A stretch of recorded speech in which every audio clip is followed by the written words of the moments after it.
Assalamualaikum warahmatullahi wabarakatuh.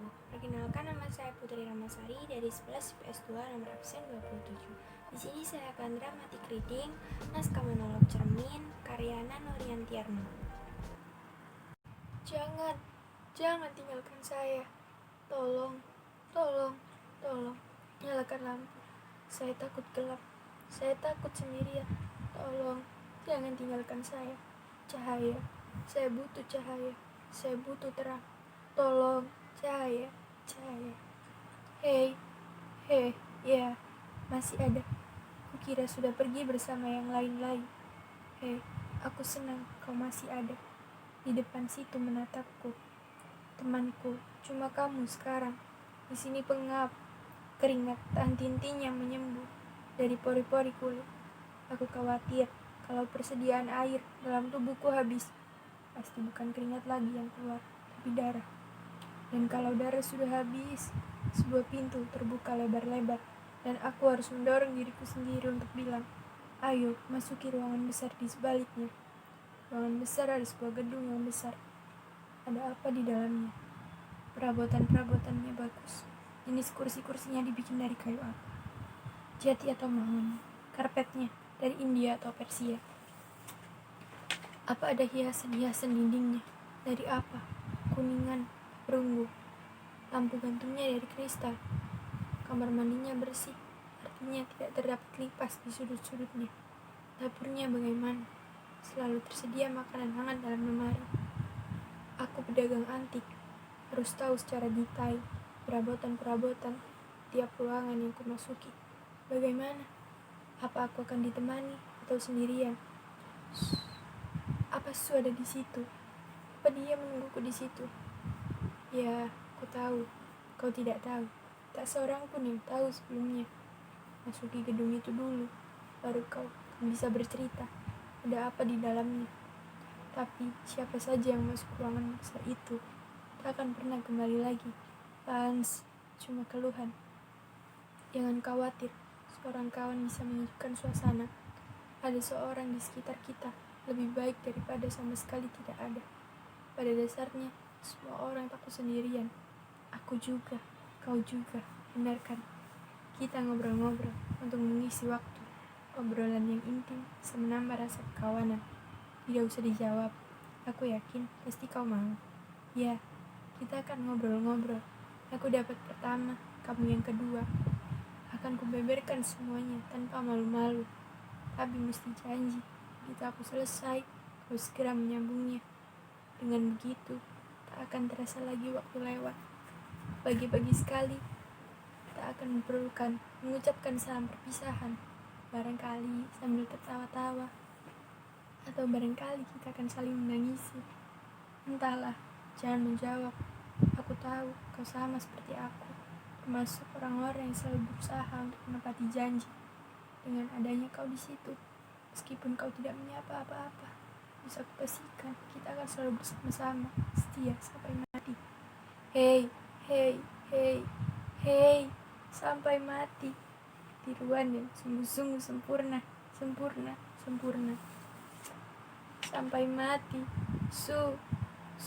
Suni, kenapa jadi begini? Kenapa kau pergi? Kenapa aku ada di sini? Kenapa mesti ada hal-hal yang mendorong kita melakukan hal-hal? Kenapa kamu tidak mau menurut? Kenapa waktu kamu masih ada, rasanya semua terang dan jelas, tanpa kabut? Tiap kupandangi diriku di kaca, maka kulihat sudut seorang laki-laki yang utuh. Lalu sekarang, kau entah ada di mana. Jarak yang tembok memisahkan kita. Semua yang terlihat jadi samar-samar. Bukan maksudku melakukan itu. Terjadi begitu saja, didorong oleh kekuatan yang ajaib. Seperti alir sungai yang dibendung. Makin tinggi bendungannya, makin banyak air yang tertampung. Dan tekanan untuk lolos mencari aliran lain makin besar. Lalu, suatu saat air tak terbendung lagi. Sedang tekanan makin besar. Dan tiba-tiba bendungan jebol. Kau tanamkan bibit-bibit di sini, tumbuh sedikit demi sedikit hingga berbunga. Waktu kelopak bunga itu merekah, dia bersuara seperti trompet. Suaranya memekakkan telinga. Dan sunyi, kemahnya melengking, tak tahan untuk tidak berbuat apa-apa. Dan bisik-bisik itu, bisik-bisik yang memerintahkanku supaya melakukan niatku. Musnahkan, hancurkan biar jadi abu sekalian. Dari abu kembali jadi abu, kata bisik-bisik dalam telinga. Kekuatan bumi menarikku dalam-dalam, menyeret dan membakarku dalam inti magma yang paling panas. Aku merungkul, makin merungkul. Rasa panas yang terkutuk membakar, memahat dalam dada, menyiksaku tanpa ampun. Hingga hari itu tiba. Kau tahu seluruh tubuhku gemetar, panas dan dingin menjadi satu, seperti neraka. Dan kau tahu, kekuatan aneh itu memaksaku untuk jadi babi gila, menyerudukku. Mana saja, nalurinya memerintahkanku untuk menyeruduk. Aku menyeruduk apa saja yang kulihat sebagai musuh harus dihancurkan dalam sekejap. Tapi yang kuseruduk rupanya tembok besi. Lihat, 2 taringku patah, tak lagi bisa dijadikan senjata. Sebagai perhiasan puncuk keburukan. Kalau aku ini tentara, maka aku tentara yang tidak baik, tidak punya disiplin, kurang taktis, tidak mampu mengontrol emosi, serta tidak peduli pada batas-batas dan ukuran. Perempuan biasa, tidak cantik, tapi punya daya tarik yang luar biasa. Kegairahan hidupnya, sepertiku, tak terkendali. Salahku memang mengawini perempuan bekas pelacur. Padahal tadinya sudah kurelakan. Dia bekerja, aku juga bekerja. Tapi Su selalu bilang padaku, kamu tidak pernah bisa memberiku apa-apa selain anak. Ya, itu kenyataan. Dan karena itu pula, dia berhak menutup mataku, mulutku, dan menahan gerak semua anggota tubuhku. Tapi memang semua itu termasuk dalam perjanjian yang kami sudah saling menjanjikannya. Dulu, waktu dia kukawini. Kenyataan ini mampu kutahan sampai beberapa lamanya. 3 anak, cuma itu katanya yang bisa kuberikan padanya. Ya, tapi lihat anak-anak itu satu persatu kalau mereka masih hidup. Lihat dengan teliti, seperti siapa mereka? Adakah persamaannya denganku? Sama sekali tidak. Ya, sulung entah seperti siapa. Yang kedua entah seperti siapa. Dan yang ketiga, kulitnya hitam pekat dengan mata yang bulat dan rambut putih kecil-kecil. Anakku kah itu? Anak Su. Pernah punya pikiran, mungkin ada dokter-dokter jahil yang senang menukar bayi di rumah sakit bersalin atau perawat-perawatnya. Tapi hal itu tidak mungkin, kan? Mereka pasti menghormati sekali sumpah jabatan. Tapi aku bisa memastikan anak yang ketiga bukan anakku. Tahukah kamu mengapa aku masih tetap bisa menahan diri selama ini? Masih tetap mendampingi. Meski jantung perih bukan main, karena aku mencintai Su. Karena aku sudah bersumpah untuk tetap setia apapun yang sudah dilakukan. Banci, laki-laki lemah, tidak punya tangan besi, pendirian yang rapuh. Ya Tuhan, matamu menuduhku begitu. Tidak apa-apa, aku sama sekali tidak marah. Ini memang termasuk dalam perjanjian, kataku selalu pada Su. Lakukan, tapi tanpa perasaan cinta. Oh, kelemahan. Apa yang kau ciptakan selama ini sebagai akibat? Asu apa yang kau padatkan dalam tabung bersumbu? Ketidaktentraman, kekacau balauan pikiran, kecurigaan, keganasan, kegilaan, pembalasan dendam tanpa ampun. Semua sudah kulakukan. Jadilah laki-laki, maka kau harus membunuh. Jadilah laki-laki, kau berhak merusak apa saja. Jadilah laki-laki, maka dirimu akan kau ubah menjadi 4 dinding penjara setebal 1 kaki tanpa jendela. Jadilah laki-laki, maka sebetulnya kau meriam siap ditembakkan. Dan malam itu sudah kunobatkan diriku sendiri jadi laki-laki. Laki-laki dengan naluri hewani yang dibiarkan lepas katanya. Dan kesetiaan, di mana dia harus ditempatkan. Adakah perkataan itu masih punya arti untuk semua orang? Su pernah menyanyikan padaku. Aku juga pernah sampai anakku yang ketiga dilahirkan. Anakku, Anak Su, sekarang apa yang terjadi? Apa yang sudah dilakukan Su? Apa yang sudah dilakukan? Mana tuah dari keselarasan, seperti yang selama ini kau bicarakan?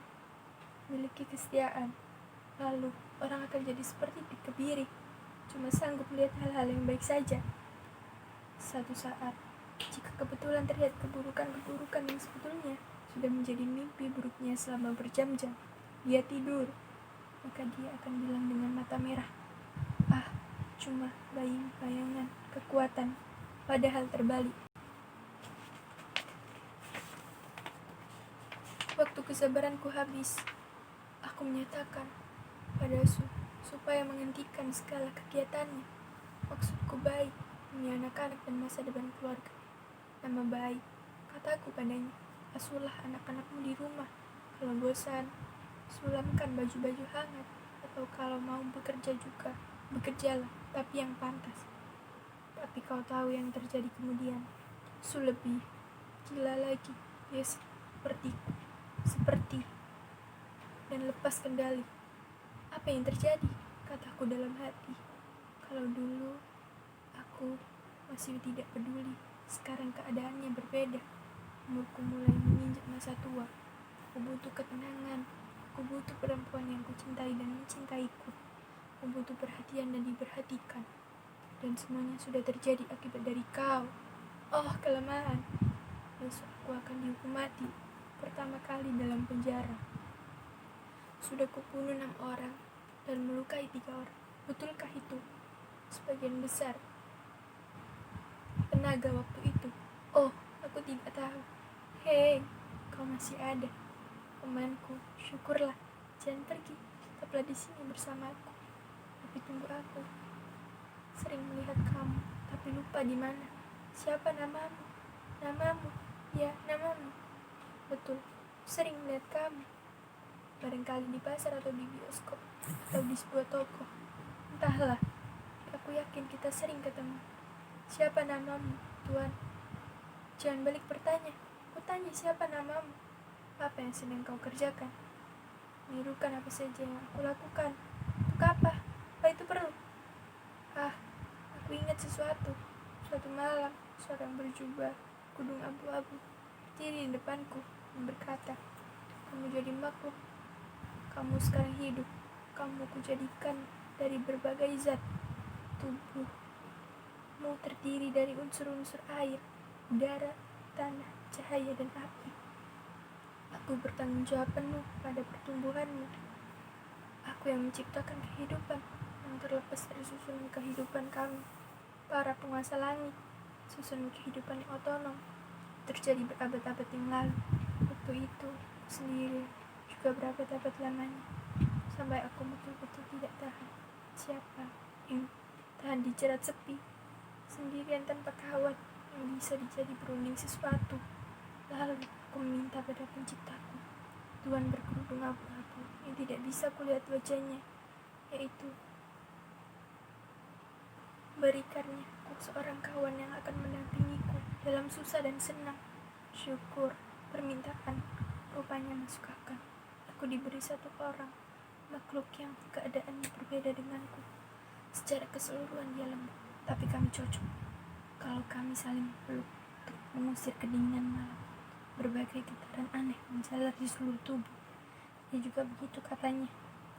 1000 tahun kemudian, baru aku tahu bahwa dia bernama perempuan dan sanggup mendengarkan makhluk kecil sumpah dengan kami berdua. Membiarkan kata orang-orang, anak kecil yang mungil, lucu-lucu. Siapa tidak tertarik pada anak-anak? Maka dia itu kanibal. Mulutnya masih merah, lembut dan manis. Mulut mereka baunya wangi seperti kain sutra. Aku suka. Waktu ibunya masih baring istirahat di ranjang, ku angkat bayinya dan ku timang-timang dalam pelukan. Buyung, buyung, bujuku. Karena dia menangis, ibunya berteriak-teriak. Aku tidak peduli. Ah, ibunya khawatir aku akan mematahkan tulang punggung bayi yang masih lembut. Tidak peduli, kataku. Hendak ku hibur diriku dengan menyanyikan sebuah lagu yang berbaur dengan ceritan-ceritan ibunya. Ku bernyanyi, Kuharap angin gunung berhembuslah pelan, mengusap lembut kulitmu. Kudirikan benteng beton, kalau bunyi bersiutan datang dari padang-padang. Buyung, buyung, kenapa kamu begini lucu? Matamu besar, penuh harapan memandang padaku. Masa depanmu terang, rambut jagung, halus, nafasmu sejuk. Wah, tidak apa-apa, jangan menangis dulu. Nanti ku gantikan popokmu dengan yang bersih, biar kau tetap bersemangat merasa hangat dan tidak masuk angin. Seorang anak mengencingi bapaknya bukan hal itu yang biasa. Wah, kalau kau tidak kencing nanti orang mengira kau cuma boneka plastik. Sudah menghitung 1, orang biasanya hitung 2 juga, lalu 3. Istriku membiarkan 3 anak.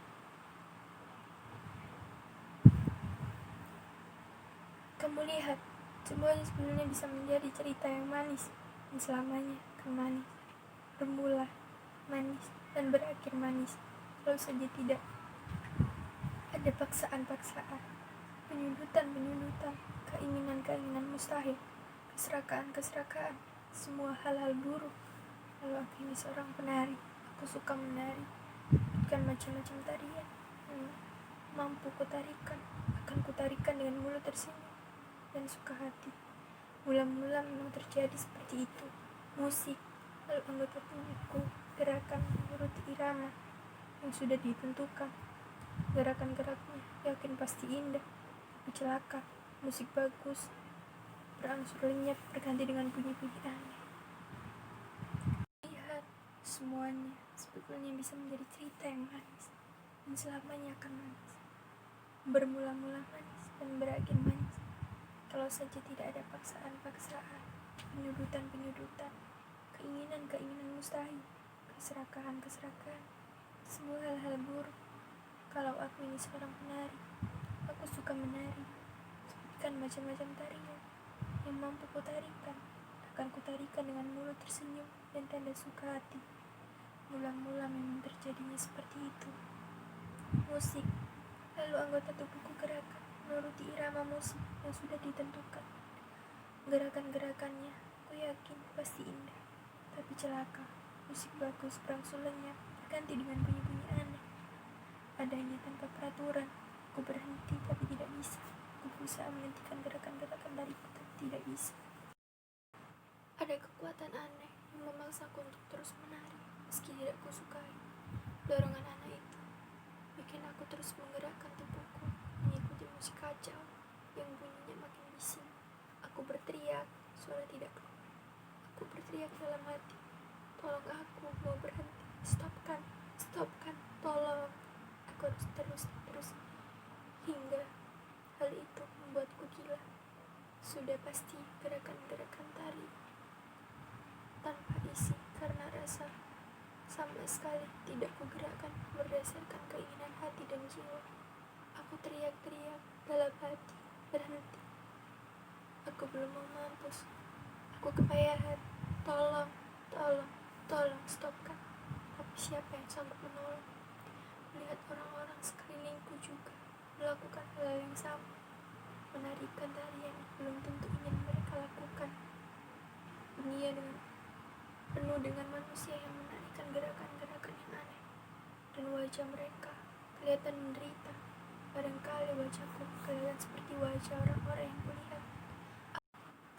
Aku menari seperti begini, terus begini, lalu begini, kemudian begini, dilanjutkan dengan begini. Aku menari seperti begini, terus begini, lalu begini, kemudian begini, dilanjutkan dengan begini. Dan itu kuulangi lagi dengan variasi yang terlalu miskin. Kalau ada hendak untuk berhenti, makin cepat gerakan-gerakan terjadi. Akibatnya, tulang-tulangku berbunyi menderak-derak seperti mau patah, keringat mengucur serat. Dan itulah hidup, kata orang-orang. Oh, aku betul-betul kurang begitu paham. Siapa di antara tuan-tuan yang pernah menduga bahwa Tuhan akan dilahirkan pada suatu saat lalu? tuan-tuan bersetia dalam keadaan seperti sekarang ini sedang tuan-tuan jalani. Siapa di antara tuan-tuan yang pernah tahu apa tuan-tuan akan dilahirkan sebagai bayi laki-laki atau bayi perempuan? Tidak satupun orang. Dan kalau ada yang menyatakan bahwa hal itu sudah pernah diduganya jauh sebelumnya, itu artinya dia menduga pada waktu dia masih tidak tahu di mana, dan entah jadi tidak tahu, maka dia itu bukan palsu. Tinggalkan saja. Tahu kalau perlu. Rajam dia dengan batu-batu panas. Paus. Baiklah. Tapi hidup sudah berjalan. Hidup benar yang kurasakan, kuucapkan. Hidup. Kata hidup. Kamu hidup. Kamu. Aku itu artinya. Aku bukan batu. Bukan patung. Bukan kayu. Bukan lukisan. Ada darah yang mengalir di sela-sela tubuhku, salurkan oleh otot-otot. Ada debar jantung, ada gerak, ada bertumbuh. Kalau aku disakiti, aku akan merasa sakit. Kalau perutku tidak diisi, aku akan lapar. Beberapa hari tidak tidur, akan jadi mengantuk. Lihat, aku normal, sama seperti makhluk lain sejenisku. Makhluk yang diciptakan oleh Tuhan, abu-abu yang tidak pernah bisa kulihat wajahnya. Tusukan sebilah pisau bilangnya, aku akan kesakitan, lalu cabut kembali. Darah akan mengalir dan warnanya tidak hijau atau ungu, tapi merah, sama seperti warna darah kebanyakan orang. Lalu mengapa aku harus terpaksa untuk tidak melakukan apa-apa? Karena aku harus berputar dengan wajah mengikuti keselarasan alam, karena hal itu sudah ditentukan sejak berabad-abad yang lain. Jangan coba-coba masa bodoh. Kamu berusaha mencegahku. Kamu yang menyuruhku untuk tentram di tempatku. Jangan kenapa cinta setan-setan. Kamu. Tapi ku tidak peduli. Nyatanya sudah kujelaskan apa yang kupikir. Harus kujalankan dengan aku puas. Kau dengar, aku puas. Tak duga akibat yang begini. Semuanya meninggalkanku satu-satu. Teman-temanku, lingkungan, julukanku, anak-anak kecil. Lari kalau dekat. Jangan dekat-dekat dengan bunuh. Nanti kau dibunuhnya. Ulah, kata ibu-ibu mereka. Binatang-binatang juga tidak mau. Kalau ku jamak, mereka menghindar kalau ku dekati. Ya, tinggal cuma kamu sendiri. Dengarkan, kan aku senang kau masih mengikutiku. Sungguh betul-betul aku hargai. Sekarang ceritakan kesulitan-kesulitan. Cerita tentang negeri. Misalnya tentang anjing, suka anjing. Kau punya anjing atau ikan-ikan dalam akuarium? Atau cerita akan tentang kutu-kutu bervitamin, burung-burung, atau tentang peternakan ayam atau buaya? Dari sebelah mana harus aku paksakan supaya kau membuka mulut? Nah, tapi kenapa tanpa suara? Bisu. Hei, berapa umurmu? 35. Iya, aku kira sekitar itu 35 ya. Aku ingat sekarang siapa kamu. Sehari sebelum kejadian itu sudah pertengkaranku dengan Su. Pujuk Su, tinggalkan Su, hentikan semuanya. Su malah marah. Kita mesti hidup katanya. Tidak bisa yang wajar, sederhana, kataku padanya. Su lebih marah lagi. Matanya melalak. Kamu cuma bisa melarang, jangan begini, jangan begitu. Tapi apa? Kamu pernah berpikir bagaimana caranya mengatasi kesulitan-kesulitan?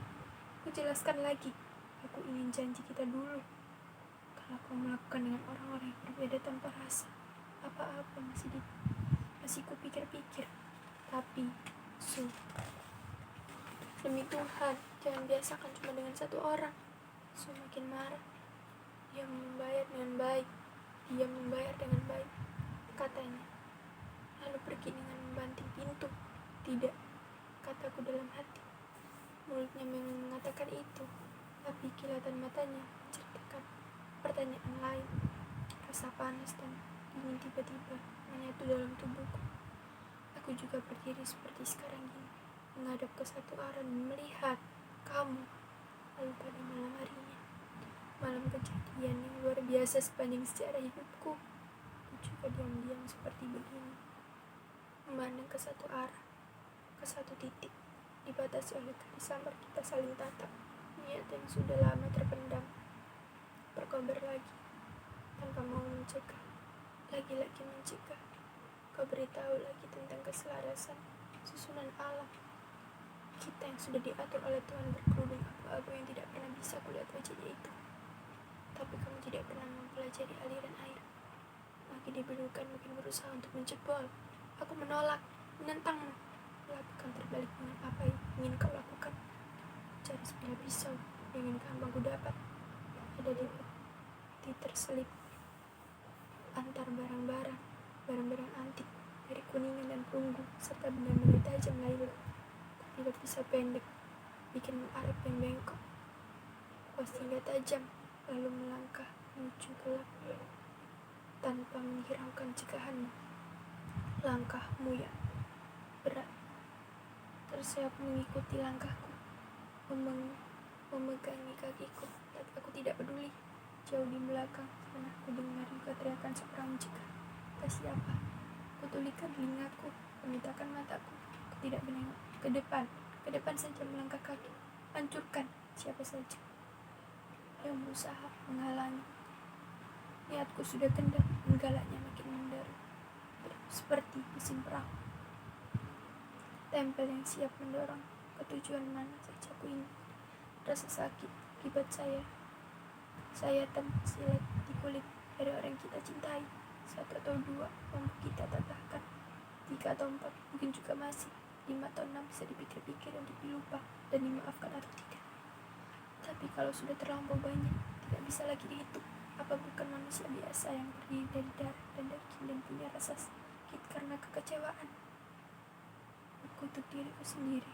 Kusebutkan nama Tuhan berkedung abu-abu yang tidak pernah bisa kulihat wajahnya.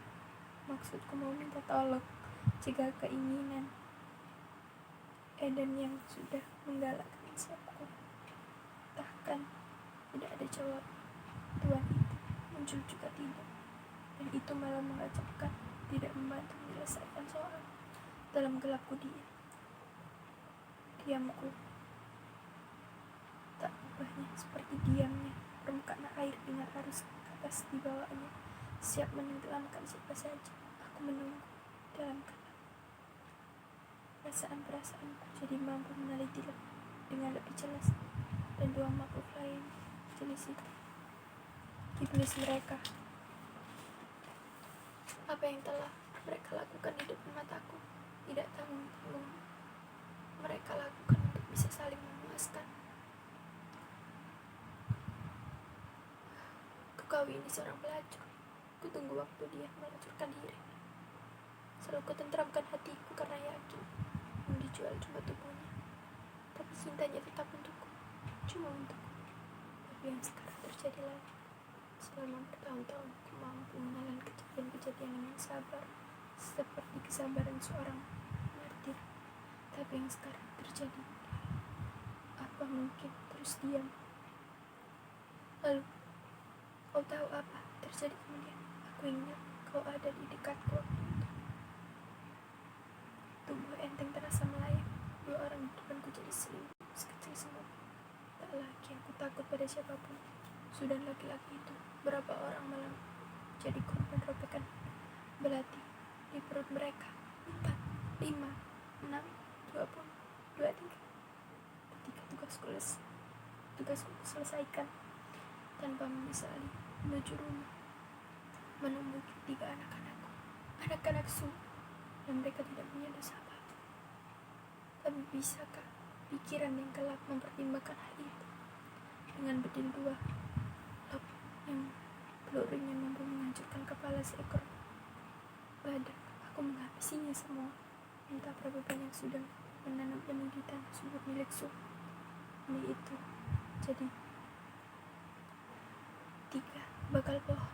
Malam itu kubongkar semuanya hingga akar-akarnya musnah cuma dalam 3 sekali semburan api. Si perusak yang datang tiba-tiba dan menghilang secepatnya. Aku benci Su, aku benci laki-laki itu, aku benci anak Su, aku benci semua, aku benci diriku sendiri. Bapakku pasti buruk sekali di cermin.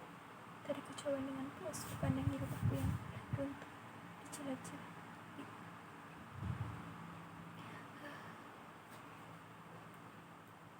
Besarkah aku akan mati? Jangan runtuh pahlawan. Ya, besok aku akan berjalan dengan tegak dan menolak untuk ditutup dengan kain hitam. Akan ku tentang mata para penembus satu-satu dan sekali lagi menikmati singatan cahaya matahari sebelum aku mati. Aku akan teriak pada penembak itu, menganjurkan supaya mereka jangan gentar. Ayo Bu, cepat lakukan tugasmu. Yang akan kalian tembakan adalah seorang pemberani, seorang laki-laki dan pahlawan bagi dirinya sendiri. Dan tembakan berbunyi serentak 10, 5 menyengat tubuhku. Keruku sambil tersenyum. Akhirnya aku masuki juga ruangan besar dengan pintu terbuka lebar-lebar. Aku akan segera tahu apa saja isinya. Aku lelah.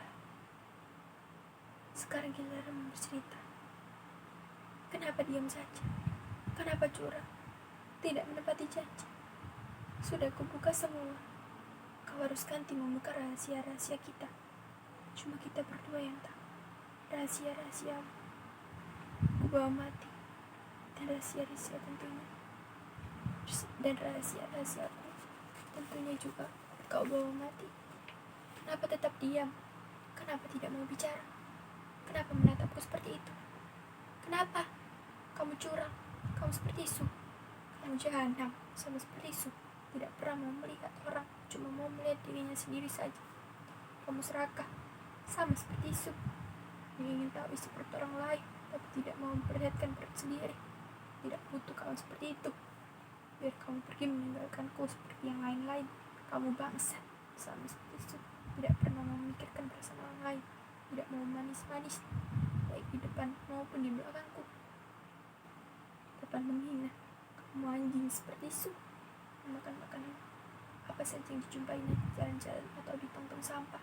Kau binatang, sama seperti Su. Yang mengumbar keinginan apapun tanpa peduli batas-batas. Kamu pelacur, sama seperti Su. Selalu menerima,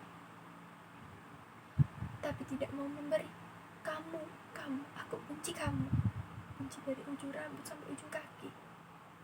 Pisauku, mana belati itu? Ini. Belati akan mengakhiri perasaanmu juga. Belati.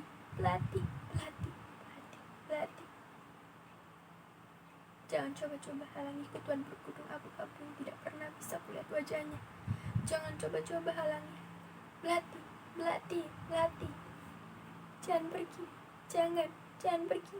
Jangan tinggalkan aku sendirian. Jangan.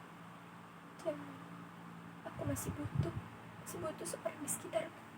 Aku butuh. Jangan. Cahaya. Lampu. Cahaya. Aku butuh cahaya.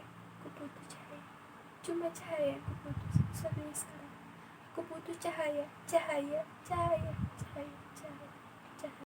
Sekian dan terima kasih. Wassalamualaikum warahmatullahi wabarakatuh.